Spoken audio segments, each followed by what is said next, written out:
നമസ്കാരം. സഹകാരി റൈസ് പ്ലസിലേക്ക് ഏവർക്കും സ്വാഗതം. ഇന്ന് നമ്മൾ ചർച്ച ചെയ്യാൻ പോകുന്നത് ഇന്ത്യൻ ജോഗ്രഫിയുമായി ബന്ധപ്പെട്ട പ്രധാന ജനറൽ നോളജ് ഫാക്റ്റുകളാണ്. ശ്രദ്ധിച്ചിരിക്കുക, നമ്മുടെ മുൻപുള്ള ചോദ്യപേപ്പറുകളിൽ പ്രീവിയസ് ഇയർ ക്വസ്റ്റ്യൻസിനകത്ത് ഇന്ത്യൻ ജോഗ്രഫിയിൽ നിന്ന് ഒട്ടനേകം ചോദ്യങ്ങൾ ചോദിച്ചിട്ടുണ്ട്. വളരെ ശ്രദ്ധാപൂർവം പഠിച്ചു കഴിഞ്ഞാൽ വളരെ എളുപ്പത്തിൽ മാർക്കുകൾ കരസ്ഥമാക്കാൻ പറ്റുന്ന രീതിയിലുള്ള ചോദ്യങ്ങളാണ് ഈ ഒരു ഭാഗത്ത് നിന്ന് നമുക്ക് ചോദിച്ചിട്ടുള്ളത്. ശരി, അപ്പോൾ നമ്മൾ ഇന്ന് ചർച്ച ചെയ്യാൻ പോകുന്നത് നമ്മുടെ ഇന്ത്യയുടെ ഭൂപ്രകൃതിയെ പറ്റിയാണ്. ഓക്കെ, ശരി, നോക്കുക. ഇന്ത്യയുടെ ഭൂപ്രകൃതിയെ പ്രധാനമായി നമ്മൾ 6 വിഭാഗങ്ങളായി തരംതിരിച്ച് വെച്ചിട്ടുണ്ട്. ഏതൊക്കെയാണെന്ന് ചോദിച്ചാൽ, ഉത്തര പർവ്വത മേഖലയുണ്ട്, വടക്കൻ സമതലങ്ങൾ അല്ലെങ്കിൽ ഉത്തര മഹാസമതലങ്ങൾ എന്ന് പറയുന്ന വടക്കൻ സമതലങ്ങളുണ്ട്, ഉപദ്വീപീയ പീഠഭൂമികളുണ്ട്, തീരസമതലങ്ങളുണ്ട്, ദ്വീപുകളുണ്ട്. അങ്ങനെ പ്രധാന 6 ഭാഗങ്ങളായി നമ്മൾ നമ്മുടെ ഇന്ത്യയുടെ ഭൂപ്രകൃതിയെ തരംതിരിച്ച് വെച്ചിട്ടുണ്ട്. ഏതൊക്കെയാണെന്ന് ഒന്നും കൂടി മനസ്സിൽ പറഞ്ഞ് പഠിക്കുക. ഉത്തര പർവ്വത മേഖല, വടക്കൻ സമതലങ്ങൾ അല്ലെങ്കിൽ ഉത്തര മഹാസമതലങ്ങൾ, ഉപദ്വീപീയ പീഠഭൂമികൾ, ഇന്ത്യൻ മരുഭൂമികൾ, തീരസമതലങ്ങൾ, ദ്വീപുകൾ. ക്ലിയർ ആണ്? അപ്പോൾ ഈ ക്ലാസ്സിനകത്തേക്ക് കടക്കുന്നതിന് മുമ്പ് ഇവയുടെ ഓരോന്നിൻ്റെയും പൊസിഷൻ ഓരോരുത്തരും കൃത്യമായി മനസ്സിലാക്കി വെച്ചിരിക്കുക. പൊസിഷൻ ഒന്നും വെച്ച് നമുക്ക് ചോദ്യം ചോദിക്കില്ല, എന്നാൽ ചില കാര്യങ്ങൾ വളരെ എളുപ്പത്തിൽ മനസ്സിലാക്കി വയ്ക്കാൻ ഇത് ഓരോന്നും എവിടെയൊക്കെയാണ് കിടക്കുന്നതെന്ന് നമ്മൾ അറിഞ്ഞിരിക്കണം. പക്ഷേ ഈ ഒരു മാപ്പ് ഇവിടെ കൊടുത്തിട്ടുണ്ട്. ജസ്റ്റ് ആ മാപ്പിലുള്ള കാര്യങ്ങൾ മാത്രം നോക്കുക. നമ്മുടെ ഇന്ത്യയുടെ ഏറ്റവും മേൽഭാഗത്ത് എന്ന് പറഞ്ഞാൽ ഇതാ നമ്മുടെ ഈ ജമ്മു കാശ്മീർ, ലഡാക്ക്, ഈ ഇങ്ങനെ പോകുന്ന ഈ ഒരു ഭാഗം ഉണ്ടല്ലോ, നമ്മുടെ മാപ്പ് നമ്മൾ ഓൾറെഡി കണ്ടിട്ടുണ്ടല്ലോ. ആ മാപ്പ് എടുത്ത് വെച്ച് നോക്കുക. ഇതാ ഈ ഒരു റീജിയനാണ് നമ്മുടെ ഉത്തര പർവ്വത മേഖല എന്ന് പറയുന്നത്. ആ പ്രദേശം ഏറ്റവും കൂടുതൽ പർവ്വതങ്ങളായിരിക്കും കാണപ്പെടുന്നത്. ബാക്കി അതിൻ്റെ സവിശേഷതകൾ നമുക്ക് പഠിക്കാം. ജസ്റ്റ് അതിൻ്റെ പൊസിഷൻ മാത്രം ഇപ്പോൾ മനസ്സിലാക്കി വെച്ചേക്കുക. അപ്പോൾ ഈ ഒരു മേഖലയാണ് ഉത്തര പർവ്വത മേഖല. ഓക്കെയാണ്. ഉത്തര പർവ്വത മേഖലയുടെ തൊട്ട് താഴെയായി കിടക്കുന്ന ഈ ഒരു പച്ച കളറിൽ കാണുന്ന പ്രദേശമാണ് ഉത്തര മഹാസമതലം. നമ്മൾ ഓൾറെഡി ഇന്ത്യയുടെ മാപ്പ് കണ്ടതാണ്, ഇന്ത്യയിലെ സംസ്ഥാനങ്ങൾ പഠിച്ചതാണ്.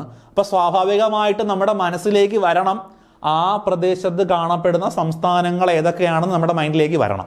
ഓക്കെ, നമ്മുടെ ഈ മാപ്പ് അല്ലാതെ നമ്മുടെ സ്റ്റേറ്റുകൾ മാർക്ക് ചെയ്ത മാപ്പ് നമ്മൾ കഴിഞ്ഞ ക്ലാസ്സുകളിലൊക്കെ കണ്ടതാണ്, അല്ലെങ്കിൽ എല്ലാവരുടെയും കയ്യിലുണ്ടാവും ആ മാപ്പ്.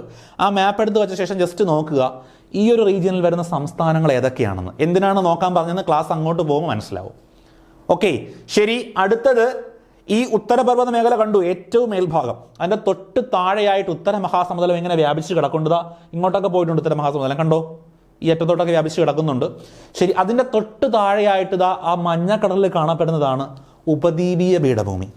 ഓക്കെ, ഉപദ്വീപീയ പീഠഭൂമിയുടെ പൊസിഷൻ നോക്കിയതാ ഇങ്ങനെയാണ് കിടക്കുന്നതല്ലേ. ഇവിടെ ഇങ്ങനെ ഒരു ചരിവ് നന്നായിട്ട് ചരിഞ്ഞ് ഇങ്ങനെയാണ് കിടക്കുന്ന ഉപദ്വീപീയ പീഠഭൂമി. ഉപദ്വീപീയ പീഠഭൂമി കണ്ടോ? ഉപദ്വീപിയുടെ പൊസിഷൻ കണ്ടോ? ശരി, ഇതാണ് ഉപദ്വീപീയ പീഠഭൂമിയുടെ പൊസിഷൻ എന്ന് പറയുന്നത്. ഈ പൊസിഷനും ഇതിൻ്റെ ഈ ചരിവും ഒക്കെ നമ്മൾ കൃത്യമായി നോക്കി വയ്ക്കുക. കാരണം ക്ലാസ്സിനകത്തേക്ക് പോകുമ്പോൾ നമുക്ക് മനസ്സിലാവും. ഓക്കെ, കുറച്ച് പേർക്കൊക്കെ മനസ്സിലായിട്ടുണ്ടാവും എന്താണ് ആ ചരിവിൻ്റെ പ്രത്യേകത എന്ന്. ഓക്കെയാണ്. ശരി, അടുത്തത് ഇന്ത്യൻ മരുഭൂമി. ഇന്ത്യൻ മരുഭൂമി ഇതാ ഈ പ്രദേശത്ത് കാണപ്പെടുന്നതാണ് ഇന്ത്യൻ മരുഭൂമി. ഇന്ത്യൻ മരുഭൂമികൾ വളരെ കുറവാണ്. ഇവിടെയാണ് ഇന്ത്യൻ മരുഭൂമി കാണപ്പെടുന്നത്. ഓക്കെ ആണല്ലോ. ശരി, അടുത്തത് തീരപ്രദേശം. ദാ ഈ നീലക്കടലിൽ കാണപ്പെടുന്നതാണ് എന്തെന്ന് പറയുന്നത് തീരപ്രദേശം എന്ന് പറയുന്നത്. അപ്പോൾ അങ്ങനെ തീരപ്രദേശവും ഉണ്ട്. അങ്ങനെ മൊത്തം 6 പ്രധാനപ്പെട്ട 6 വിഭാഗങ്ങളായിട്ടാണ് ഇന്ത്യയുടെ ഭൂപ്രകൃതിയെ നമ്മൾ തരംതിരിച്ച് വെച്ചിട്ടുള്ളത്. പക്ഷേ ഈ മാപ്പിൽ 5 പറഞ്ഞോളൂ. 6ാമത്തത് ആരാടെ? ദ്വീപുകൾ. ദ്വീപുകൾ മാപ്പിനകത്തല്ല. മാപ്പ് നമ്മുടെ എവിടെയാണ്? നമ്മുടെ ബേ ഓഫ് ബംഗാൾ. 4 വശവും സമുദ്രത്താൽ ചുറ്റപ്പെട്ട് കിടക്കുന്ന ഭൂവിഭാഗമാണ് ദ്വീപുകൾ എന്ന് പറയുന്നത്. അങ്ങനെ ആ ദ്വീപുകളും കൂടി ചേർത്ത് മൊത്തം 6 ഭൂവിഭാഗങ്ങളായിട്ട് എന്ത് ചെയ്തിട്ടുണ്ട്? നമ്മൾ ഇന്ത്യയുടെ ഭൂപ്രകൃതിയെ തിരിച്ചു വെച്ചിട്ടുണ്ട്. 6ൻ്റെയും പൊസിഷൻ ക്ലിയർ ആണ്. ഏറ്റവും മേലിൽ കുറച്ച് പറ ഉത്തരപർവ്വത മേഖല. ഉത്തരപർവ്വത മേഖല എന്ന് പറയുമ്പോൾ നന്നായിട്ട് നോക്കുക പടത്തിലേക്ക് ഉത്തരപർവ്വത മേഖലയുടെ പൊസിഷൻ. രണ്ടാമത് ഉത്തര മഹാസമതലം. ഓക്കെ, അതിന് തൊട്ട് താഴെയായി ഉപദ്വീപീയ പീഠഭൂമി. അടുത്തത് ഉപദ്വീപീയ പീഠഭൂമിയുടെ ഏകദേശം വടക്ക് പടിഞ്ഞാറ് ഭാഗത്തായിട്ട് ഥാർ മരുഭൂമി സ്ഥിതി ചെയ്യുന്നുണ്ട്. ഓക്കെയാണ്. ശരി, അതിനും താഴെയായിട്ട് 2 അറ്റത്തായിട്ട് ഇങ്ങനെ നമ്മുടെ ഇന്ത്യൻ മഹാസമുദ്രം, ബംഗാൾ ഉൾക്കടൽ, അറബിക്കടൽ, ഇതിൻ്റെയൊക്കെ ഭാഗങ്ങളിലായിട്ട് എന്തുണ്ട്? തീരപ്രദേശം ഇങ്ങനെ വ്യാപിച്ച് കിടക്കുന്നുണ്ട്. ഓക്കെ, അടുത്തത് ഇവിടെയായിട്ട് എന്ത് കാണപ്പെടുന്നുണ്ട്? ദ്വീപുകൾ കാണപ്പെടുന്നുണ്ട്. അങ്ങനെ 6 പ്രധാന വിഭാഗങ്ങളായി ഇന്ത്യൻ ഭൂപ്രകൃതിയെ തിരിച്ചു വെച്ചിട്ടുണ്ട്. ക്ലിയർ ആണ്? അപ്പോൾ കുറച്ച് സമയമെടുത്ത് ഈ പൊസിഷൻസ് പറഞ്ഞത് ഇത് മനസ്സിലാക്കി വെച്ചാൽ നമുക്ക് അങ്ങോട്ടുള്ള കാര്യങ്ങൾ വളരെ എളുപ്പത്തിൽ പഠിക്കാം. ഓക്കെ, സെറ്റാണ്. ശരി, അപ്പം നമ്മൾ ആദ്യം പഠിക്കാൻ പോകുന്നതിനകത്ത് ആരെപ്പറ്റി ആയിരിക്കും? അതേ, നമ്മുടെ ഉത്തരപർവ്വത മേഖലയെ പറ്റിയായിരിക്കും. ഉത്തരപർവ്വത മേഖലയുടെ പൊസിഷൻ നമ്മൾ കണ്ടതാണ്. ഇന്ത്യയുടെ വടക്ക് പടിഞ്ഞാറ് ഭാഗത്ത് ലഡാക്ക് മുതൽ വടക്ക് കിഴക്ക് അരുണാചൽ പ്രദേശ് വരെ വ്യാപിച്ചു കിടക്കുന്ന പ്രദേശമാണ് എന്തെന്ന് പറയുന്നത്? ഉത്തരപർവ്വത മേഖല എന്ന് പറയുന്നത്. അല്ലേ ദാ ഇന്ത്യയുടെ വടക്ക് പടിഞ്ഞാറ്, അതായത് ഏകദേശം ഇങ്ങനെ ഈ ഒരു റീജിയനാണ് വടക്ക് പടിഞ്ഞാറ് എന്ന് പറയുന്നത്. അവിടെ മുതൽ എങ്ങോട്ടാ? വടക്ക് കിഴക്ക് എന്ന് പറയുമ്പോൾ ഇങ്ങനെ പോകുന്ന റീജിയൻ. ഈ റീജിയൻ വരെ വ്യാപിച്ചു കിടക്കുന്ന ഇന്ത്യയുടെ ഭൂപ്രകൃതിയാണ് എന്തെന്ന് പറയുന്നത്? ഉത്തരപർവ്വത മേഖല എന്ന് പറയുന്നത്. അപ്പോൾ ഇന്ത്യയുടെ വടക്ക് പടിഞ്ഞാറ് ലഡാക്ക് മുതൽ, ലഡാക്കിന്റെ പൊസിഷനൊക്കെ നമുക്കറിയാം, ലഡാക്ക് മുതൽ വടക്ക് കിഴക്ക് അരുണാചൽ പ്രദേശ് വരെ വ്യാപിച്ചു കിടക്കുന്ന പ്രദേശത്തെ പറയുന്ന പേരാണ് ഉത്തരപർവ്വത മേഖല എന്ന് പറയുന്നത്. ഓക്കെ, ഉത്തരപർവ്വത മേഖലയുടെ ഭാഗമായി വരുന്ന സംസ്ഥാനങ്ങളുടെ എണ്ണം ചോദിച്ചു കഴിഞ്ഞാൽ പറയണം 11 സംസ്ഥാനങ്ങൾ ഉത്തരപർവ്വത മേഖലയുടെ ഭാഗമായിട്ട് വരുന്നുണ്ട്. 11 സംസ്ഥാനങ്ങൾ ഉത്തരപർവ്വത മേഖലയുടെ ഭാഗമായി വരുന്നുണ്ട്. 11 സംസ്ഥാനങ്ങൾ ഏകദേശം എവിടെയായിട്ടായിരിക്കും വരുന്നത്? നമ്മുടെ ഈ റീജിയനിൽ കാണപ്പെടുന്ന 11 സംസ്ഥാനങ്ങൾ. മാപ്പ് എടുക്കുക. മാപ്പ് എടുത്ത ശേഷം നോക്കിക്കഴിഞ്ഞാൽ നമുക്ക് 11 സംസ്ഥാനങ്ങളെയും ഐഡന്റിഫൈ ചെയ്തെടുക്കാനായിട്ട് പറ്റും. ഓക്കെ, അപ്പോൾ നമുക്ക് ക്ലാസ് ഒരുപാട് അകത്തേക്ക് കയറിപ്പോകുന്നുള്ളത് കൊണ്ടാണ് നമ്മുടെ സംസ്ഥാനങ്ങളുടെ പേര് പറയാത്തത്. നമുക്ക് ബേസിക് ഫാക്റ്റുകൾ മാത്രം മതി. അതുകൊണ്ട് ഉത്തരപർവ്വത മേഖലയുടെ ഭാഗമായി വരുന്ന സംസ്ഥാനങ്ങൾ ഏതൊക്കെയെന്ന് ചോദിച്ചാൽ പറയണം 11 സംസ്ഥാനങ്ങൾ ഉത്തരപർവ്വത മേഖലയുടെ ഭാഗമായി വരുന്നുണ്ട്, അല്ലെങ്കിൽ ആ ഒരു പ്രദേശത്ത് ഉൾപ്പെട്ട് വരുന്ന 11 സംസ്ഥാനങ്ങളാണുള്ളത്. ഓക്കെയാണ്. ഇനി ഉത്തരപർവ്വത മേഖലയുടെ ഭാഗമായ കേന്ദ്രഭരണ പ്രദേശങ്ങൾ 2 ഉള്ളൂ. ഏതൊക്കെയാണ്? ലഡാക്കും ജമ്മു കാശ്മീരുമാണ്. ഓക്കെയാണ്. അപ്പോൾ ഉത്തരപർവ്വത മേഖലയുടെ ഭാഗമായിട്ട് വരുന്ന കേന്ദ്രഭരണ പ്രദേശങ്ങൾ 2, ലഡാക്കും ജമ്മു കാശ്മീരും. ഉത്തരപർവ്വത മേഖലയുടെ ഭാഗമായി വരുന്ന സംസ്ഥാനങ്ങളുടെ എണ്ണം ചോദിച്ചാൽ പറയുക 11. പറയുന്ന പോയിന്റുകൾ കൂടെ പഠിച്ച് ക്ലിയർ ആയി പോവുക, പിന്നെ ഒരു സംശയം ഉണ്ടാകാൻ പാടില്ല. ഓക്കെ, ഉത്തരപർവ്വത മേഖല കിടക്കുന്ന പ്രദേശങ്ങൾ എവിടെ മുതലെന്ന് ചോദിച്ചു കഴിഞ്ഞാൽ ഇന്ത്യയുടെ വടക്ക് പടിഞ്ഞാറ് ലഡാക്ക് മുതൽ ഇന്ത്യയുടെ വടക്ക് കിഴക്ക് അരുണാചൽ പ്രദേശ് വരെ വ്യാപിച്ചു കിടക്കുന്ന പ്രദേശമാണ് ഏത്? ഉത്തരപർവ്വത മേഖല. ക്ലിയർ ആയല്ലോ? 3 പോയിന്റുകളും നന്നായിട്ട് ക്ലിയർ ആയല്ലോ? ശരി, ക്വസ്റ്റ്യൻ നമ്മൾ ചോദിക്കും കേട്ടോ. ഇത് കഴിഞ്ഞ് ക്വസ്റ്റ്യൻസ് ചോദിക്കുമ്പോൾ ഉത്തരങ്ങൾ തന്നെ പറയുക. അടുത്തത് ശ്രദ്ധിക്കുക. ഈ ഉത്തരപർവ്വത മേഖലയെ നമുക്ക് പ്രധാനമായും 3 തിരിച്ചു വച്ചിട്ടുണ്ട്. അപ്പോൾ ഉത്തരപർവ്വത മേഖല എന്ന് പറഞ്ഞാൽ ഏത് പൊസിഷനാണെന്ന് ആദ്യം മനസ്സിലേക്ക് വരിക. എന്നിട്ട് നിങ്ങൾ ആലോചിക്കുക, ആ ഒരു പ്രദേശത്തെ, അതായത് ഉത്തരപർവ്വത മേഖല എന്ന് കാണുന്ന നമ്മുടെ മാപ്പിൽ കണ്ട ഈ ഒരു പ്രദേശത്തെ നമ്മൾ 3 തിരിച്ചു വെച്ചിട്ടുണ്ട്. ഏതൊക്കെയെന്ന് ചോദിച്ചു കഴിഞ്ഞാൽ ട്രാൻസ് ഹിമാലയം, കിഴക്കൻ മലനിരകൾ, അല്ലെങ്കിൽ പൂർവാഞ്ചൽ എന്ന് പറയും. ഏതൊക്കെയാണ്? അതെ, ട്രാൻസ് ഹിമാലയം, അടുത്തത് ഹിമാലയം, കിഴക്കൻ മലനിരകൾ. അപ്പോൾ ഉത്തരപർവ്വത മേഖലയെ പ്രധാനമായും 3 തിരിച്ചു വച്ചിട്ടുണ്ട്. ട്രാൻസ് ഹിമാലയം, കിഴക്കൻ മലനിരകൾ. ഓക്കെയാണ്. അതിൽ നമ്മൾ ആദ്യം ഡിസ്കസ് ചെയ്യാൻ പോകുന്നത് ട്രാൻസ് ഹിമാലയത്തെ പറ്റിയാണ്. അപ്പോൾ ട്രാൻസ് ഹിമാലയത്തിൻ്റെ കുറച്ചും കൂടി ക്ലിയർ ആയിട്ടുള്ളൊരു മാപ്പാണ് ഇവിടെ കൊടുത്തിട്ടുള്ളത്. നോക്കുക, മാപ്പ് നോക്കുക. നമ്മൾ നേരത്തെ കണ്ട റീജിയൻ ഉണ്ടല്ലോ, അതിൻ്റെ ഏറ്റവും ടോപ്പ് പൊസിഷനിലാണ് എന്ത് സ്ഥിതി ചെയ്യുന്നത്? ഈ ട്രാൻസ് ഹിമാലയൻ സ്ഥിതി ചെയ്യുന്നത്. ഓക്കെ, ഇവിടെ ഈ ഗ്രേറ്റർ ഹിമാലയൻ, ലെസർ ഹിമാലയൻ, സിവാലിക് എന്നൊക്കെ പറഞ്ഞ് മാർക്ക് ചെയ്തിട്ടുള്ള ഭാഗങ്ങൾ എന്താണെന്ന് നമുക്ക് പഠിക്കാം. നിങ്ങളിപ്പോൾ ട്രാൻസ് ഹിമാലയൻ്റെ പൊസിഷൻ മാത്രം പഠിച്ചു വയ്ക്കുക. അതായത് നിങ്ങൾ ഏറ്റവും നേരത്തെ കണ്ട മാപ്പിൻ്റെ ഏറ്റവും മേൽഭാഗമാണ് എന്തെന്ന് പറയുന്നത്? ട്രാൻസ് ഹിമാലയൻ എന്ന് പറയുന്നത്. ഓക്കെ, അപ്പോൾ ഏകദേശം ട്രാൻസ് ഹിമാലയൻ്റെ പൊസിഷൻ മനസ്സിലായി കാണും. ശരി, പഠിക്കാം, പോയിന്റുകൾ പഠിക്കാം. നോക്കുക, ട്രാൻസ് ഹിമാലയത്തിൻ്റെ ഭാഗമായി ഇന്ത്യൻ ഭൂപ്രകൃതിക്ക് അകത്ത് സ്ഥിതി ചെയ്യുന്ന മലനിരകൾ ഏതെല്ലാം? ട്രാൻസ് ഹിമാലയത്തിൻ്റെ ഭാഗമായി ഇന്ത്യൻ ഭൂപ്രകൃതിക്ക് അകത്ത് സ്ഥിതി ചെയ്യുന്ന മലനിരകൾ ചോദിച്ചാൽ പറയുക കാരക്കോറം, ലഡാക്ക്, സസ്കർ. വെരി ഇമ്പോർട്ടൻ്റ് ആണ്. ട്രാൻസ് ഹിമാലയത്തിൻ്റെ ഭാഗമായി വരുന്ന മലനിരകൾ പൂർണ്ണമായും ഇന്ത്യയിൽ സ്ഥിതി ചെയ്യുന്ന മലനിരകളാണ് കാരക്കോറം, ലഡാക്ക്, സസ്കർ. ട്രാൻസ് ഹിമാലയത്തിൻ്റെ ഭാഗമായി ഇന്ത്യൻ ഭൂപ്രകൃതിക്ക് അകത്ത് സ്ഥിതി ചെയ്യുന്ന മലനിരകളാണ് കാരക്കോറം, ലഡാക്ക്, സസ്കർ എന്ന് പറയുന്നത്. നോക്കുക, മാപ്പിൽ നോക്കുക. ഈ ഏറ്റവും ടോപ്പ് പൊസിഷനാണ് ട്രാൻസ് ഹിമാലയൻ എന്ന് പറയുന്നത്. ഈ ഒരു പൊസിഷനാണ് ട്രാൻസ് ഹിമാലയൻ എന്ന് പറയുന്നത്. അവിടെ നോക്കുക, കാരക്കോറം റേഞ്ച് ഉണ്ട്, ലഡാക്ക് റേഞ്ച് ഉണ്ട്, സസ്കർ റേഞ്ച് ഉണ്ട്. അപ്പോൾ മാപ്പിൽ നിന്ന് ഈസി ആയിട്ട് മനസ്സിലാക്കാൻ പറ്റും. അപ്പോൾ ട്രാൻസ് ഹിമാലയത്തിൻ്റെ ഭാഗമായ ഇന്ത്യൻ ഭൂപ്രകൃതിക്ക് അകത്ത് സ്ഥിതി ചെയ്യുന്ന മലനിരകൾ ഏതൊക്കെയെന്ന് ചോദിച്ചാൽ കൂടെ പറയൂ. കാരക്കോറം, ലഡാക്ക്, സസ്കർ. ക്ലിയർ ആണ്? ഓക്കെയാണ്, മനസ്സിലായി കാണും. അടുത്തത്, ഇന്ത്യയുടെ വടക്കേ അറ്റമായ ഇന്ദിരാക്കോൾ സ്ഥിതി ചെയ്യുന്നത് എവിടെ? കാരക്കോറം മലനിരകളിലാണ് ഇന്ദിരാക്കോൾ സ്ഥിതി ചെയ്യുന്നത്. ഓക്കെ, അപ്പോൾ ഇന്ത്യയുടെ വടക്കേ അറ്റമായ ഇന്ദിരാക്കോൾ സ്ഥിതി ചെയ്യുന്ന മലനിരകൾ ഏതൊക്കെയെന്ന് ചോദിച്ചു കഴിഞ്ഞാൽ കാരക്കോറം മലനിരകളാണ്. പ്രദേശം പറയുകയാണെങ്കിൽ ലഡാക്കിലാണ്. കറക്റ്റ് മലനിരകൾ പറയുകയാണെന്നുണ്ടെങ്കിൽ കാരക്കോറം മലനിരകളാണ്. അപ്പോൾ ഇന്ത്യയുടെ വടക്കേ അറ്റമായ ഇന്ദിരാക്കോൾ സ്ഥിതി ചെയ്യുന്നത് വെരി ഗുഡ്, കാരക്കോറം മലനിരകൾ. ഓക്കെയാണ്, ശരി. അങ്ങനെയാണെങ്കിൽ ഇന്ത്യയിൽ ഏറ്റവും ഉയരത്തിൽ സ്ഥിതി ചെയ്യുന്ന കൊടുമുടി ഏത്? ഇന്ത്യയിൽ ഏറ്റവും ഉയരത്തിൽ സ്ഥിതി ചെയ്യുന്ന കൊടുമുടിയാണ് മൗണ്ട് കേട്ടു എന്ന് പറയുന്ന കൊടുമുടി. ഇന്ത്യയിൽ ഏറ്റവും ഉയരത്തിൽ സ്ഥിതി ചെയ്യുന്ന കൊടുമുടിയാണ് ഏത് കൊടുമുടി? മൗണ്ട് കേട്ടു എന്ന് പറയുന്ന കൊടുമുടി. മൗണ്ട് കേട്ടു സ്ഥിതി ചെയ്യുന്നത് എവിടെയാണ്, അല്ലെങ്കിൽ മൗണ്ട് കേട്ടു ഏതിന്റെ ഭാഗമായിട്ടാണ് വരുന്നത്? അതെ, നമ്മുടെ ട്രാൻസ് ഹിമാലയത്തിന്റെ ഭാഗമായിട്ടാണ് ഈ മൗണ്ട് കേട്ടു വരുന്നത്. ക്ലിയർ ആണ്? ശ്രദ്ധിക്കുക, ഇന്ത്യയിൽ ഏറ്റവും ഉയരത്തിൽ സ്ഥിതി ചെയ്യുന്ന കൊടുമുടി. ശ്രദ്ധിച്ച പോയിന്റ് പഠിച്ചു വയ്ക്കണം. ഓക്കെ, ശരി. അങ്ങനെയാണെങ്കിൽ ഈ മൗണ്ട് കേട്ടുവിന്റെ മറ്റൊരു പേരാണ് ഗോഡ്വിൻ ഓസ്റ്റിൻ എന്ന് പറയുന്നത്. ഇവിടെ നമ്മൾ എഴുതി വെച്ചിട്ടുണ്ട്, ഗോഡ്വിൻ ഓസ്റ്റിൻ സ്ഥിതി ചെയ്യുന്നത് കാരക്കോറം നിലകളിലാണ്. ഈ കാരക്കോറം നിലകളിൽ സ്ഥിതി ചെയ്യുന്ന ഗോഡ്വിൻ ഓസ്റ്റിൻ തന്നെയാണ് എന്തെന്ന് പറയുന്നത്? മൗണ്ട് കേട്ടു എന്ന് പറയുന്നത്. അപ്പോൾ ഇന്ത്യയിൽ ഏറ്റവും ഉയരത്തിൽ സ്ഥിതി ചെയ്യുന്ന കൊടുമുടി ഏത് എന്ന് നമ്മൾ മൗണ്ട് കേട്ടു എന്ന് പഠിച്ചു വെക്കും. നമുക്കിതാ നമ്മുടെ ഭാഗ്യം കൊണ്ട് ആ ചോദ്യം നമുക്ക് പരീക്ഷയ്ക്ക് ചോദിച്ചു. നമ്മൾ മൗണ്ട് കേട്ടുവിൻ്റെ തിരക്കി പോകുമ്പോൾ മൗണ്ട് കേട്ടു കാണാനില്ല. പകരം കിടക്കുന്ന പേര് ഗോഡ്വിൻ ഓസ്റ്റിൻ എന്നായിരിക്കും.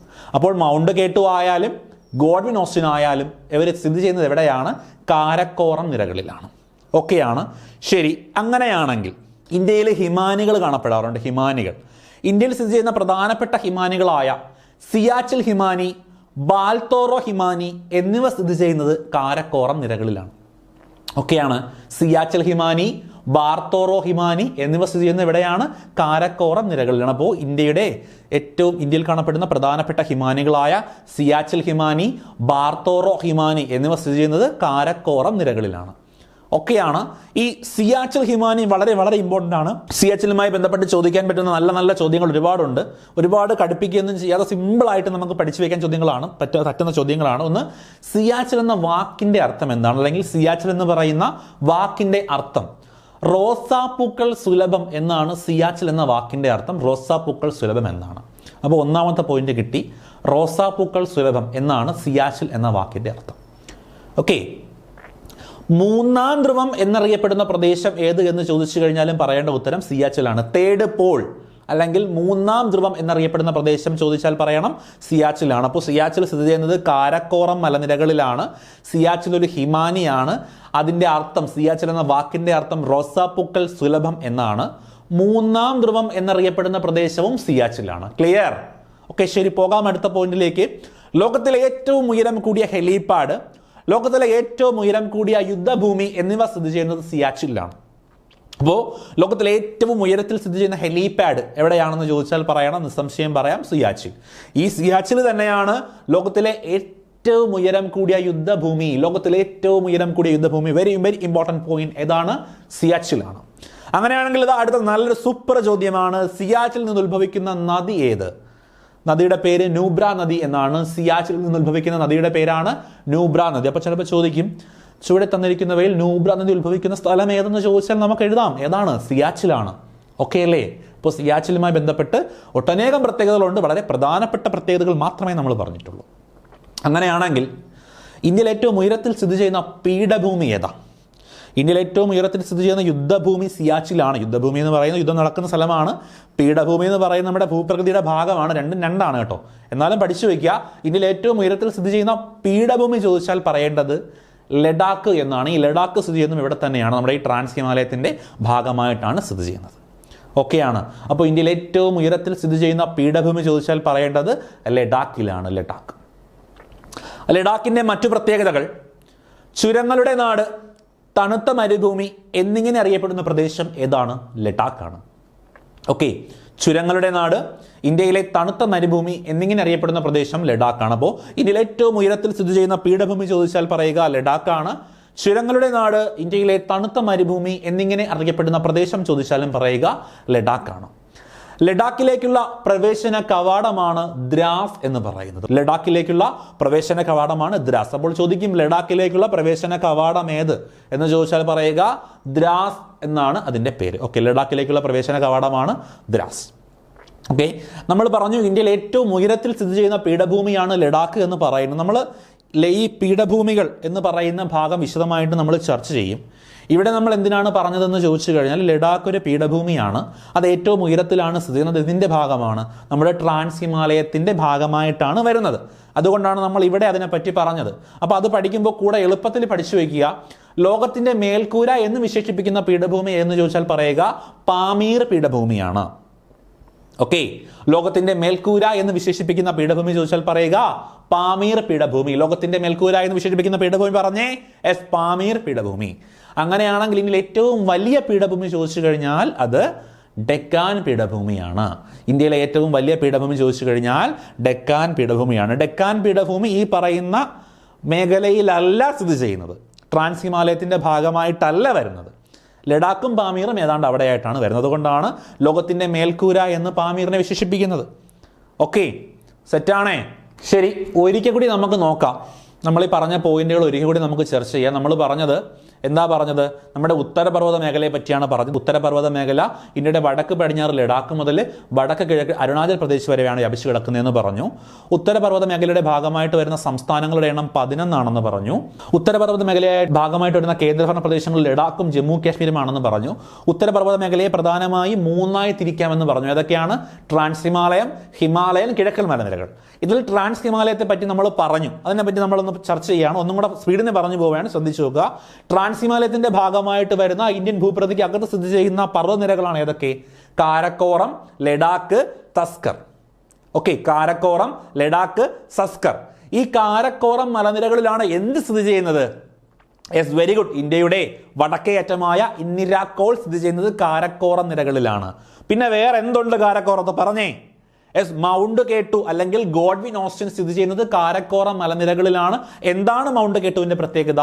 ഇന്ത്യയിലെ ഏറ്റവും ഉയരത്തിൽ സ്ഥിതി ചെയ്യുന്ന കൊടുമുടിയാണ് മൗണ്ട് കേട്ടു. കൊള്ളാം, എല്ലാവരും ഉത്തരം പറയുന്നുണ്ട്. Very good, very good. അപ്പോൾ അങ്ങനെ മനസ്സിൽ പറഞ്ഞു പഠിക്കുക. അടുത്ത ചോദ്യം പോവാം.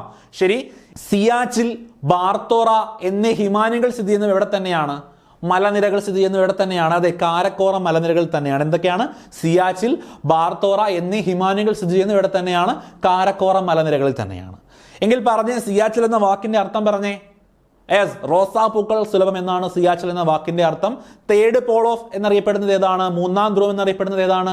അതും സിയാച്ചിൽ തന്നെയാണ്. 3ാം ധ്രുവം എന്നറിയപ്പെടുന്നത് സിയാച്ചിലാണ്. ഓക്കെ, സിയാച്ചിലിന്റെ മറ്റു പ്രത്യേകതകൾ പറഞ്ഞേ. ലോകത്തിന്റെ ഏറ്റവും ഉയരം കൂടിയ ഹെലിപാഡ്, ലോകത്തിലെ ഏറ്റവും ഉയരം കൂടിയ യുദ്ധഭൂമി എന്നിവ ഏതാണ്? സിയാച്ചിലാണ്. ലോകത്തിലെ ഏറ്റവും ഉയരം കൂടിയ യുദ്ധഭൂമി സിയാച്ചിലാണെങ്കിൽ ലോകത്തിലെ ഏറ്റവും ഉയരം കൂടിയ പീഠഭൂമി ഏതാ? അത് ലഡാക്കാണ്. നമ്മൾ പറഞ്ഞു കാരക്കോറം, ലഡാക്ക്, സസ്കർ. അതിനകത്ത് ലഡാക്കാണ് ഏറ്റവും ഉയരത്തിൽ സ്ഥിതി ചെയ്യുന്ന പീഠഭൂമി. എങ്കിൽ എന്താണ് ന്യൂബ്ര നദിയുടെ പ്രത്യേകത? Very very good. ന്യൂബ്ര നദി ഉത്ഭവിക്കുന്നത് എവിടെ നിന്നാണ്? സിയാച്ചിൽ നിന്നാണ് ന്യൂബ്ര നദി ഉത്ഭവിക്കുന്നത്. ഓക്കെ, സെറ്റാണ്. എങ്കിൽ ലഡാക്കിന്റെ സവിശേഷതകൾ പറയടാ. അതെ, ചുരങ്ങളുടെ നാട് എന്നറിയപ്പെടും. വേറെ എന്തെന്നറിയപ്പെടും? പറഞ്ഞേ. Okay, very very good. ഇന്ത്യയുടെ തണുത്ത മരുഭൂമി എന്നറിയപ്പെടുന്ന പ്രദേശവും ലഡാക്ക് തന്നെയാണ്. സെറ്റല്ലേ? ലഡാക്കിലേക്കുള്ള പ്രവേശന കവാടമാണ് എന്തെന്നറിയപ്പെടുന്നത്? ദ്രാസ് എന്ന് പറയുന്നത്. ലോകത്തിന്റെ മേൽക്കൂര എന്ന് വിശേഷിപ്പിക്കുന്ന പീഠഭൂമി പാമീർ പീഠഭൂമിയാണ്. അത് സ്ഥിതി ചെയ്യുന്നതും ട്രാൻസ് ഹിമാലയത്തിൽ തന്നെയാണ്. ഇന്ത്യയിലെ ഏറ്റവും വലിയ പീഠഭൂമി ഏതാ? ലഡാക്കാണ്. ലഡാക്ക് സ്ഥിതി ചെയ്യുന്നത് എവിടെയല്ല? ട്രാൻസ് ഹിമാലയത്തിലല്ല. ഇതിന്റെ കൂടെ നമ്മൾ കണക്ട് ചെയ്ത് പഠിച്ചു വെച്ചിരിക്കുന്നതാണ് കേട്ടോ. ലോകത്തിന്റെ മേൽക്കൂര എന്ന് വിശേഷിപ്പിക്കുന്ന പീഠഭൂമി പാമീർ പീഠഭൂമിയാണ്. ഇന്ത്യയിലെ ഏറ്റവും വലിയ പീഠഭൂമി ഡെക്കാൻ പീഠഭൂമിയാണ്. അപ്പോൾ ആദ്യം നമ്മൾ പഠിച്ച ട്രാൻസ് ഹിമാലയവുമായി ബന്ധപ്പെട്ട കാര്യങ്ങൾ നമ്മൾ പഠിച്ചു. എല്ലാം ഓർക്കാൻ പറ്റുന്നുണ്ടല്ലോ? ക്ലിയർ ആണല്ലോ? ശരി, അടുത്ത് നമ്മൾ പഠിക്കാൻ പോകുന്നത് ഹിമാലയത്തെ പറ്റിയാണ്. ഹിമാലയത്തിന്റെ പ്രധാനപ്പെട്ട സവിശേഷതകൾ നോക്കുക. ലോകത്തിലെ ഏറ്റവും ഉയരം കൂടിയ പർവ്വതനിര എന്ന് ചോദിച്ചാൽ പറയേണ്ടത് ഹിമാലയം എന്നാണ്. ലോകത്തിന്റെ ഏറ്റവും ഉയരം കൂടിയ പർവ്വതനിര ചോദിച്ചാൽ പറയുക ഉത്തരം ഹിമാലയമാണ്. അങ്ങനെയാണെങ്കിൽ ലോകത്തിലെ ഏറ്റവും ഉയരം കൂടിയ മടക്ക് പർവ്വതം ചോദിച്ചാലും പറയേണ്ട ഉത്തരം ഹിമാലയമാണ്. ഓക്കെ, അപ്പോൾ ഹിമാലയത്തിന്റെ രണ്ട് പ്രത്യേകതകൾ. ലോകത്തിലെ ഏറ്റവും ഉയരം കൂടിയ പർവ്വതനിര ഹിമാലയമാണ്. ലോകത്തിലെ ഏറ്റവും ഉയരം കൂടിയ മടക്ക് പർവ്വതവും ഹിമാലയമാണ്. എങ്കിൽ ലോകത്തിലെ ഏറ്റവും പ്രായം കുറഞ്ഞ മടക്ക് പർവ്വതം ഏതാ? അതും ഹിമാലയം തന്നെ.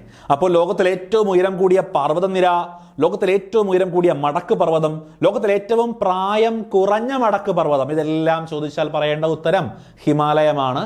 അങ്ങനെയാണെങ്കിൽ ഹിമാലയം വ്യാപിച്ചു കിടക്കുന്ന സംസ്ഥാനങ്ങളുടെ എണ്ണം ചോദിച്ചാൽ പറയുക 11 സംസ്ഥാനങ്ങളിലൂടെ ആര് വ്യാപിച്ചു കിടക്കുന്നുണ്ട്?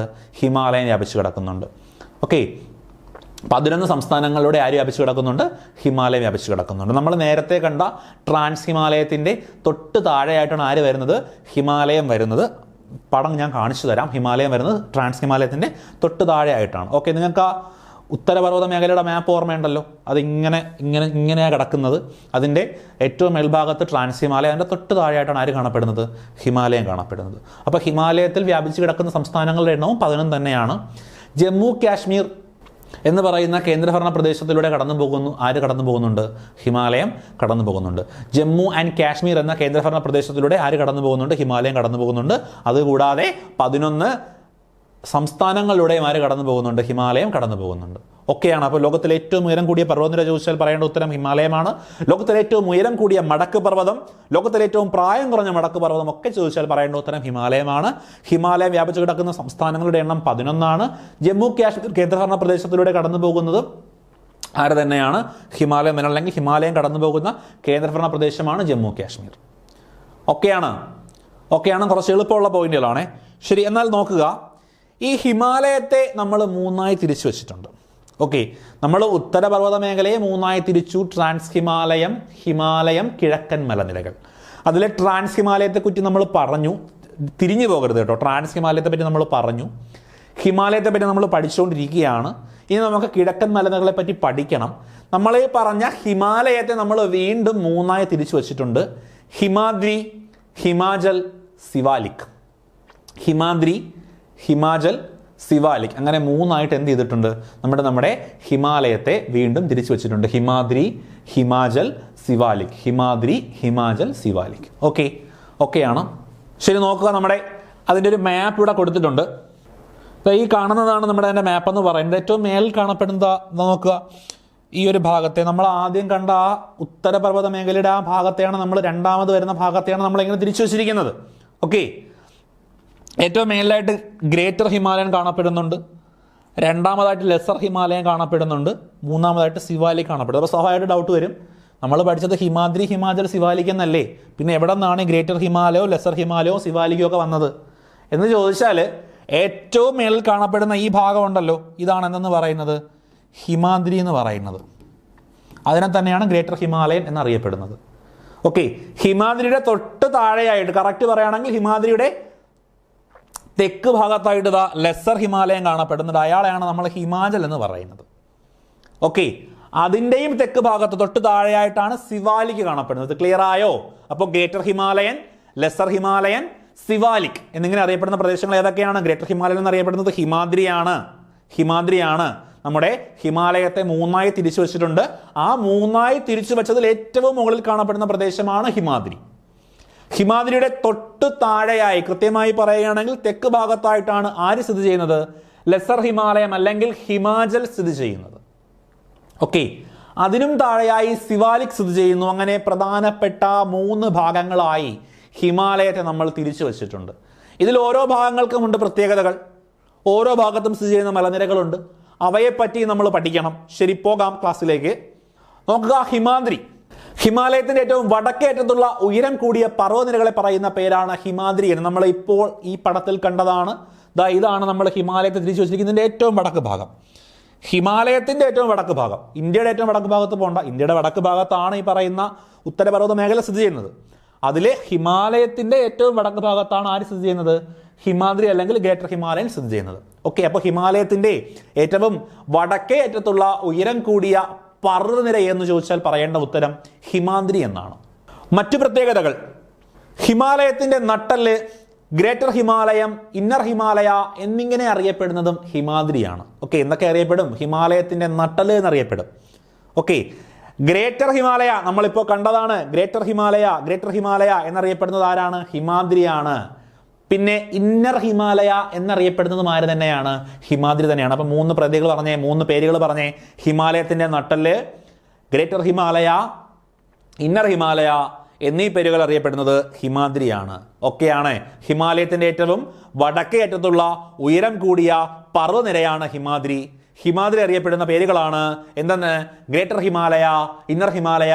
കൂടാതെ ഹിമാലയത്തിന്റെ നട്ടെല്ല് എന്നറിയപ്പെടുന്നതും ആര് തന്നെയാണ്? ഹിമാദ്രി തന്നെയാണ്. ക്ലിയർ? സെറ്റ് ആണല്ലോ. അങ്ങനെയാണെങ്കിൽ ലോകത്തിലെ ഏറ്റവും ഉയരം കൂടിയ കൊടുമുടി ഏത് എന്ന് ചോദിച്ചു കഴിഞ്ഞാൽ എവറസ്റ്റ്, നമ്മുടെ മൗണ്ട് എവറസ്റ്റ് ആണ് ലോകത്തിലെ ഏറ്റവും ഉയരം കൂടിയ കൊടുമുടി. അത് സ്ഥിതി ചെയ്യുന്നത് എവിടെയാണ്? ഹിമാദ്രിയിലാണ്. ഈ ഹിമാലയത്തിൻ്റെ ഭാഗമാണ് മൗണ്ട് എവറസ്റ്റ് എന്ന് നമുക്കറിയാം. കറക്റ്റായിട്ട് നമ്മൾ അങ്ങനെയാണ് പഠിച്ചു വെച്ചിട്ടുള്ളത്. കറക്റ്റായിട്ട് ഹിമാലയത്തെ 3ആയി തിരിച്ചു വെച്ചിട്ടുണ്ട്. അതിൽ ഹിമാദ്രിയിലാണ് എന്ത് സ്ഥിതി ചെയ്യുന്നത്? എവറസ്റ്റ് സ്ഥിതി ചെയ്യുന്നത്. അപ്പോൾ എവറസ്റ്റിൻ്റെ പ്രത്യേകത ലോകത്തെ ഏറ്റവും ഉയരം കൂടിയ കൊടുമുടിയാണ്. അപ്പോൾ ലോകത്തിലെ ഏറ്റവും ഉയരം കൂടിയ കൊടുമുടിയായ എവറസ്റ്റ് സ്ഥിതി ചെയ്യുന്നത് ഹിമാദ്രിയിലാണ്. സെറ്റല്ലേ? ശരി. അങ്ങനെയാണെങ്കിൽ കാഞ്ചൻജംഗ, നന്ദാദേവി, നംഗപർവ്വതം എന്നിവ ഹിമാദ്രിയിൽ സ്ഥിതി ചെയ്യുന്ന പ്രധാനപ്പെട്ട പർവ്വതനിരകളാണ്. അപ്പോൾ ഹിമാദ്രിയിൽ സ്ഥിതി ചെയ്യുന്ന പ്രധാനപ്പെട്ട പർവ്വതനിരകൾ ഏതൊക്കെയെന്ന് ചോദിച്ചു കഴിഞ്ഞാൽ പറയുക കാഞ്ചൻജംഗ, നന്ദാദേവി, നംഗപർവ്വതം. കൂടാതെ നമ്മൾ ഒരെണ്ണം പഠിച്ചു, ഏതാണ്? നമ്മുടെ എവറസ്റ്റ്, മൗണ്ട് എവറസ്റ്റ്. ഓക്കെ അല്ലേ? ഓക്കെയാണേ. ശരി. അങ്ങനെയാണെങ്കിൽ എവറസ്റ്റ് കൊടുമുടിയുടെ ഉയരം എത്ര? മൗണ്ട് എവറസ്റ്റിൻ്റെ അല്ലെങ്കിൽ എവറസ്റ്റ് കൊടുമുടിയുടെ ഉയരം എത്ര എന്ന് ചോദിച്ചു കഴിഞ്ഞാൽ 8848.86 മീറ്റർ ആണ് മൗണ്ട് എവറസ്റ്റ് അല്ലെങ്കിൽ എവറസ്റ്റ് കൊടുമുടിയുടെ ഉയരം എന്ന് പറയുന്നത്. 8848.86 മീറ്റർ ആണ്. ഈ മൗണ്ട് എവറസ്റ്റിൻ്റെ ഉയരം എന്ത് ചെയ്യുന്നുണ്ട്? ഓരോ കാലത്തും ചെറിയ ചെറിയ ഏറ്റക്കുറച്ചിലുകൾ ഉണ്ടാവാറുണ്ട്, ചർച്ചകൾ നടക്കുന്നുണ്ട്. അതാണോ ഇതാണോ എന്നൊക്കെ ചർച്ച നടത്തുന്നുണ്ട്. അപ്പോൾ നമ്മൾ ഈ പഠിച്ച 8848.86 എന്ന് പറയുന്നത് 2020 ഡിസംബറിൽ ചൈനയും നേപ്പാളും ചേർന്ന് അംഗീകരിച്ച പുതിയ സ്റ്റാൻഡേർഡ് ഉയരമാണ്. ഓക്കെ, അപ്പോൾ 2020 ഡിസംബറിൽ ചൈനയും നേപ്പാളും ചേർന്ന് അംഗീകരിച്ച പുതിയ സ്റ്റാൻഡേർഡ് ഉയരമാണ് 8848.86 എന്ന് പറയുന്നത്. അപ്പോൾ എവറസ്റ്റ് കൊടുമുടിയുടെ ഉയരം ചോദിച്ചാൽ പറയുക 8848.86. അങ്ങനെയാണെങ്കിൽ എവറസ്റ്റ് കൊടുമുടി സ്ഥിതി ചെയ്യുന്നത് ഏത് രാജ്യത്താണെന്ന് ചോദിച്ചാൽ പറയുക നേപ്പാളിലാണ്. എവറസ്റ്റ് കൊടുമുടി സ്ഥിതി ചെയ്യുന്നത് നേപ്പാളിലാണ്. ഓക്കെയാണ്. എവറസ്റ്റ് കൊടുമുടി സ്ഥിതി ചെയ്യുന്നത് എവിടെയാണ്? നേപ്പാളിലാണ്. നേപ്പാളിൽ എവറസ്റ്റ് അറിയപ്പെടുന്ന പേര് ചോദിച്ചാൽ പറയുക സാഗർമാത. നമ്മൾ പറയുന്ന പേരാ എവറസ്റ്റ്. നേപ്പാളിൽ എവറസ്റ്റ് കൊടുമുടി അറിയപ്പെടുന്ന പേരെന്തെന്നാ? സാഗർമാത എന്നാണ്. അപ്പോൾ നേപ്പാളിൽ എവറസ്റ്റ് കൊടുമുടി അറിയപ്പെടുന്ന പേരാണ് എന്തെന്ന് പറയുന്നത്? സാഗർമാത എന്ന് പറയുന്നത്. ഓക്കെ, അപ്പോൾ നമ്മൾ പഠിച്ചുകൊണ്ടിരിക്കുന്നത് ഹിമാലയമാണ്. ഹിമാലയത്തെ 3ആയി തരംതിരിച്ചു: ഹിമാദ്രി, ഹിമാചൽ, സിവാലിക്. അതിൽ നമ്മൾ ആദ്യം ചർച്ച ചെയ്യുന്നത് ആരെ പറ്റിയാണ്? ഹിമാദ്രിയെ പറ്റിയാണ്. ഹിമാലയത്തിന്റെ ഏറ്റവും വടക്കേ അറ്റത്ത്, വെരി ഗുഡ്, വടക്കേ അറ്റത്ത് സ്ഥിതി ചെയ്യുന്ന പർവ്വതനിരയാണ് ഹിമാദ്രി. എന്തെന്നൊക്കെ അറിയപ്പെടും? ഹിമാലയത്തിന്റെ നട്ടല്, ഗ്രേറ്റർ ഹിമാലയം, ഇന്നർ ഹിമാലയം എന്നിങ്ങനെ അറിയപ്പെടും. ലോകത്തിലെ ഏറ്റവും ഉയരം കൂടിയ കൊടുമുടി എവറസ്റ്റ് കൊടുമുടി എവിടെ സ്ഥിതി ചെയ്യുന്നു? വെരി വെരി ഗുഡ്, ഹിമാദ്രിയിൽ സ്ഥിതി ചെയ്യുന്നു. സെറ്റാണ്. ഹിമാദ്രിയിൽ സ്ഥിതി ചെയ്യുന്ന ബാക്കി പർവ്വതനിരകളുടെ പേര് പറഞ്ഞേ. കാഞ്ചൻജംഗ, നന്ദാദേവി, നംഗപർവ്വതം എന്നിവ സ്ഥിതി ചെയ്യുന്നത് ഇവിടെ തന്നെ, ഹിമാദ്രിയിൽ തന്നെ. ഓക്കെ, എവറസ്റ്റ് കൊടുമുടിയുടെ ഉയരം ചോദിച്ചാൽ പറയുക 8848.86. 2020 ഡിസംബറിൽ ചൈനയും നേപ്പാളും ചേർന്ന് അംഗീകരിച്ച പുതിയ സ്റ്റാൻഡേർഡ് ഉയരമാണ് 8848.86 എന്ന് പറയുന്നത്. എവറസ്റ്റ് കൊടുമുടി സ്ഥിതി ചെയ്യുന്നത് നേപ്പാളിലാണെങ്കിൽ നേപ്പാളിൽ ഈ പറയുന്ന ആള് എവറസ്റ്റ് കൊടുമുടി അറിയപ്പെടുന്ന പേര് സാഗർമാത എന്നാണ്. ഓക്കെ, ശരി. അങ്ങനെയാണെങ്കിൽ തിബറ്റിൽ എവറസ്റ്റ് അറിയപ്പെടുന്ന പേര് ചോമാലുങ്മ എന്നാണ്. നമ്മൾ പറഞ്ഞല്ലോ ഈ എവറസ്റ്റ് കൊടുമുടി സ്ഥിതി ചെയ്യുന്നത് നേപ്പാളിലാണെന്ന് പറഞ്ഞാൽ എവറസ്റ്റ് കൊടുമുടിയുടെ ഭാഗവും നേപ്പാളിലാണ് എന്നാണ്. എവറസ്റ്റ് നേപ്പാളിൽ മാത്രമല്ല വ്യാപിച്ചു കിടക്കുന്നത്. ഓക്കെ, അതും കൂടി മനസ്സിലാക്കി വെക്കുക. നേപ്പാളിൽ എവറസ്റ്റ് അറിയപ്പെടുന്ന പേര് സാഗർമാത എന്നാണ്. തിബറ്റിൽ എവറസ്റ്റ് കൊടുമുടി അറിയപ്പെടുന്ന പേര് ചോമാലുങ്മ എന്നാണ്. ആ പേര് ഒന്നും കൂടെ ഒന്ന് പറഞ്ഞേ. ചോമാലുങ്മ. തിബറ്റിൽ എവറസ്റ്റ് കൊടുമുടി അറിയപ്പെടുന്ന പേരാണ് ചോമാലുങ്മ. ഒക്കെയാണ്. അപ്പോൾ എവറസ്റ്റ് കൊടുമുടി തിബറ്റിൽ അറിയപ്പെടുന്ന പേരാണ് ചോമാലുങ്മ, നേപ്പാളിൽ അറിയപ്പെടുന്ന പേര് സാഗർമാത. സെറ്റാണ്. അങ്ങനെയാണെങ്കിൽ ആദ്യമായി എവറസ്റ്റ് കീഴടക്കിയ ആളുകൾ ആരൊക്കെ? നമുക്ക് എല്ലാവർക്കും അറിയാവുന്നതാണ്. ടെൻസിംഗ് നോർഗയും എഡ്മണ്ട് ഹിലാരി എന്നറിയപ്പെടുന്ന 2 പേരാണ് ആദ്യമായി എവറസ്റ്റ് കീഴടക്കിയത്. ആരൊക്കെയാണ്? ടെൻസിംഗ് നോർഗെ എന്ന നേപ്പാളുകാരനും എഡ്മണ്ട് ഹിലാരി എന്ന ന്യൂസിലൻഡുകാരനുമാണ് 1953 മെയ് 21 ആദ്യമായി എവറസ്റ്റ് കീഴടക്കുന്നത്. Okay, 1953 May 29 Tenzing Norgay, Edmund Hillary എന്നീ 2 ആളുകൾ ആദ്യമായി എന്ത് ചെയ്യുന്നു? എവറസ്റ്റിന്റെ നെടുകയിലെത്തുന്നു, എവറസ്റ്റ് കീഴടക്കുന്നു. ടെൻസിംഗ് നോർഗെ നേപ്പാൾ സ്വദേശിയും എഡ്മണ്ട് ഹിലാരി ന്യൂസിലൻഡുകാരനുമാണ്. ഇവർ 2 പേരിൽ ആദ്യം ആരാണ് എവറസ്റ്റിൽ കാലെടുത്ത് വെച്ചതെന്ന് അവർക്ക് 2 പേർക്കുമേ അറിയാവുള്ളൂ. ഇതിന് നമ്മൾ പറയുന്ന പേരാണ്, നമ്മൾ പറയാറുണ്ടല്ലേ, പാർട്ണർഷിപ്പ് എന്ന് പറഞ്ഞാൽ എന്താണ്? ഇതാണല്ലേ. നമ്മൾ എന്നിട്ട് ഇവരുടെ പേര് പറയേണ്ട കാര്യം. ഇവർ 2 പേരിൽ ആരാണ് ആദ്യം കാലെടുത്ത് വെച്ചതെന്ന് നമുക്കറിയില്ല. ഇവർ 2 പേരും ഒരുമിച്ചാണ് എവറസ്റ്റ് കീഴടക്കിയത് എന്നാണ് നമ്മൾ പഠിച്ചു വെച്ചിട്ടുള്ളത്. ഓക്കെ, അങ്ങനെ തന്നെ പഠിച്ചു വയ്ക്കുക. ടെൻസിംഗ് നോർഗെ, എഡ്മണ്ട് ഹിലാരി എന്നീ 2 ആളുകൾ 1953 മെയ് 21 എന്ത് ചെയ്യുന്നു? എവറസ്റ്റ് കീഴടക്കുന്നു. അങ്ങനെയാണെങ്കിൽ എവറസ്റ്റ് കീഴടക്കിയ ആദ്യ ഇന്ത്യൻ വനിതയാണ് ബചേന്ദ്രി പാൽ. എവറസ്റ്റ് കീഴടക്കിയ ആദ്യ ഇന്ത്യൻ വനിത ബചേന്ദ്രി പാലാണ്. 1984 ഇന്ത്യയുടെ അഭിമാനം കാത്തുകൊണ്ട് ബചേന്ദ്രി പാൽ എന്ത് ചെയ്യുന്നു? എവറസ്റ്റ് കീഴടക്കുന്നു. ഓക്കെ, സെറ്റാണ്. ശരി, അങ്ങനെയാണെങ്കിൽ നമ്മൾ പറഞ്ഞു ലോകത്തിലെ ഏറ്റവും ഉയരം കൂടിയ കൊടുമുടിയാണെന്ന് എവറസ്റ്റ് എന്ന് പറഞ്ഞു അല്ലേ? ലോകത്തിലെ ഏറ്റവും ഉയരം കൂടിയ കൊടുമുടിയാണെന്ന് പറയുന്നത് എവറസ്റ്റ് എന്ന് പറയുന്നുണ്ടെങ്കിൽ ലോകത്തിലെ ഏറ്റവും ഉയരം കൂടിയ മൂന്നാമത്തെ കൊടുമുടി ഏതെന്ന് ചോദിച്ചാൽ പറയണം, അത് കാഞ്ചൻജംഗയാണ്. ലോകത്തിലെ ഏറ്റവും ഉയരം കൂടിയ കൊടുമുടി ഏതാണ്? എവറസ്റ്റ് കൊടുമുടിയാണ്. ലോകത്തിലെ തന്നെ ഏറ്റവും ഉയരം കൂടിയ കൊടുമുടിയായ മൂന്നാമത്തെ കൊടുമുടി ചോദിച്ചാൽ പറയുക കാഞ്ചൻജംഗ. കാഞ്ചൻജംഗ സ്ഥിതി ചെയ്യുന്നത് ഇന്ത്യയിലാണെന്ന് മാത്രമല്ല, പൂർണ്ണമായും ഇന്ത്യയിൽ സ്ഥിതി ചെയ്യുന്ന ഉയരം കൂടിയ കൊടുമുടി ഏതാണെന്ന് ചോദിച്ചു കഴിഞ്ഞാൽ പറയുക കാഞ്ചൻജംഗയാണ്. ഓക്കെ, പൂർണ്ണമായും ഇന്ത്യയിൽ സ്ഥിതി ചെയ്യുന്ന കൊടുമുടി ഏതെന്ന് ചോദിച്ചു കഴിഞ്ഞാൽ പറയുക കാഞ്ചൻജംഗ. മൗണ്ട് കേട്ടു നമ്മൾ പഠിച്ചു. മൗണ്ട് കേട്ടുവിൻ്റെ കുറച്ച് ഭാഗങ്ങൾ പാക് ഒക്കുപൈഡ് കാശ്മീരിൽ കിടപ്പുണ്ട്. അപ്പോൾ അതുകൊണ്ട് പൂർണ്ണമായും ഇന്ത്യയിൽ സ്ഥിതി ചെയ്യുന്ന കൊടുമുടിയല്ല മൗണ്ട് കേട്ടു. നമ്മളോട് ഇങ്ങനെയാണ് ചോദിക്കുന്നത്, പൂർണ്ണമായും ഇന്ത്യയിൽ സ്ഥിതി ചെയ്യുന്ന ഉയരം കൂടിയ കൊടുമുടി ചോദിച്ചാൽ പറയുക അത് കാഞ്ചൻജംഗയാണ്. സിക്കിമിലാണ് കാഞ്ചൻജംഗ സ്ഥിതി ചെയ്യുന്നത്. 8586 മീറ്ററാണ് കാഞ്ചൻജംഗയുടെ ഏകദേശ ഉയരമെന്ന് പറയുന്നത്. അപ്പോൾ 8586 മീറ്ററുള്ള കാഞ്ചൻജംഗയാണ് പൂർണ്ണമായും ഇന്ത്യയിൽ സ്ഥിതി ചെയ്യുന്ന ഏറ്റവും ഉയരം കൂടിയ കൊടുമുടി എന്ന് പറയുന്നത്. ലോകത്തിലെ ഏറ്റവും ഉയരം കൂടിയ കൊടുമുടികളുടെ എണ്ണത്തിൽ മൂന്നാമതാണ് ആര് വരുന്നത്? കാഞ്ചൻജംഗ വരുന്നത്. അങ്ങനെയാണെങ്കിൽ പൂർണ്ണമായും ഇന്ത്യയിൽ സ്ഥിതി ചെയ്യുന്ന രണ്ടാമത്തെ ഉയരം കൂടിയ കൊടുമുടിയാണ് നന്ദാദേവി. ഓക്കെ, പൂർണ്ണമായും ഇന്ത്യയിൽ സ്ഥിതി ചെയ്യുന്ന രണ്ടാമത്തെ ഉയരം കൂടിയ കൊടുമുടിയാണ് നന്ദാദേവി. ഉത്തരാഖണ്ഡിലാണ് നന്ദാദേവി സ്ഥിതി ചെയ്യുന്നത്. 7817 മീറ്ററാണ് നന്ദാദേവിയുടെ ശരാശരി ഉയരം എന്ന് പറയുന്നത്. ഓക്കെ, 7817 മീറ്ററാണ് നന്ദാദേവിയുടെ ശരാശരി ഉയരം എന്ന് പറയുന്നത്. അപ്പോൾ ലോകത്തിലെ ഏറ്റവും ഉയരം കൂടിയ കൊടുമുടി ഏതാണ്? കാഞ്ചൻജംഗയല്ല. ലോകത്തിലെ ഏറ്റവും ഉയരം കൂടിയ കൊടുമുടി എവറസ്റ്റ് കൊടുമുടി. ലോകത്തിലെ ഏറ്റവും ഉയരം കൂടിയ മൂന്നാമത്തെ കൊടുമുടി കാഞ്ചൻജംഗ. പൂർണ്ണമായും ഇന്ത്യയിൽ സ്ഥിതി ചെയ്യുന്ന ഉയരം കൂടിയ കൊടുമുടി കാഞ്ചൻജംഗ. സിക്കിമിൽ സ്ഥിതി ചെയ്യുന്നു 8586 മീറ്റർ. പൂർണ്ണമായും ഇന്ത്യയിൽ സ്ഥിതി ചെയ്യുന്ന രണ്ടാമത്തെ ഉയരം കൂടിയ കൊടുമുടി നന്ദാദേവി, ഉത്തരാഖണ്ഡ് 7817 മീറ്റർ. ഇവരൊക്കെ സ്ഥിതി ചെയ്യുന്നത് എവിടെ തന്നെയാണ്? നമ്മുടെ ഈ പറയുന്ന ഹിമാദ്രിയിൽ തന്നെയാണ്. ഓക്കെ, ഹിമാലയത്തിന്റെ നട്ടല്, ഗ്രേറ്റർ ഹിമാലയം, ഇന്നർ ഹിമാലയം എന്നൊക്കെ അറിയപ്പെടുന്നത് ആരാണ്? ഹിമാദ്രിയാണ്. ഓക്കെയാണ്. എവറസ്റ്റ് കൊടുമുടിയുടെ നീളം എത്രയായിരുന്നു? ഉയരം എത്രയായിരുന്നു? 8848.86 ആണ് അല്ലേ? നേപ്പാളിൽ അറിയപ്പെടുന്ന പേരെന്തായിരുന്നു? സാഗർമാത എന്ന് അറിയപ്പെടുന്നത്. കാഞ്ചൻജംഗ, നന്ദാദേവി, നംഗപർവ്വതം എന്നിവയൊക്കെ സ്ഥിതി ചെയ്യുന്ന എവിടെയാണ്? ഹിമാദ്രിയിലാണ്. അങ്ങനെയാണെങ്കിൽ തിബറ്റിൽ അറിയപ്പെടുന്ന പേരെന്ന് പറഞ്ഞേ. Very good. എന്താണ്? ചോമാലുങ്മ എന്നറിയപ്പെടുന്നു. തിബറ്റിൽ അറിയപ്പെടുന്ന പേരാണ് ചോമാലുങ്മ. എവറസ്റ്റ് ആദ്യമായി കീഴടക്കിയ ആളുകൾ അതെ Tenzing Norgay, Edmund Hillary 1953 May 29. Everest കീഴടക്കിയ ആദ്യ ഇന്ത്യൻ വനിതയാണ് ആര്? ബചേന്ദ്രി പാൽ 1984. ഒക്കെയാണ്. ശരി, അപ്പോൾ നമ്മൾ നമ്മുടെ ഹിമാദ്രിയെ കുറിച്ച് പഠിച്ചു. അടുത്ത് നമ്മൾ പഠിക്കാൻ പോകുന്നത് ഹിമാചലിനെ പറ്റിയാണ്. അപ്പോൾ ഈ ഹിമാദ്രി, ഹിമാചൽ, സിവാലിക് ആരുടെ ഭാഗങ്ങളായിരുന്നു? ഓർമ്മയുണ്ടല്ലോ. ശരി, അപ്പോൾ നമ്മൾ രണ്ടാമത് പഠിക്കാൻ പോകുന്ന ആരെ പറ്റിയാണ്? ഹിമാചലിനെ പറ്റിയാണ്. ഹിമാചൽ അറിയപ്പെടുന്നത് നമ്മൾ ആ മാപ്പിൽ കണ്ടതുപോലെ ലെസർ ഹിമാലയ എന്നാണ് അറിയപ്പെടുന്നത്. ലെസർ ഹിമാലയ എന്നറിയപ്പെടുന്നത് ഹിമാചലാണ്. ഓക്കെ, അപ്പോൾ ലെസർ ഹിമാലയ എന്നറിയപ്പെടുന്നത് ഹിമാചലാണ്.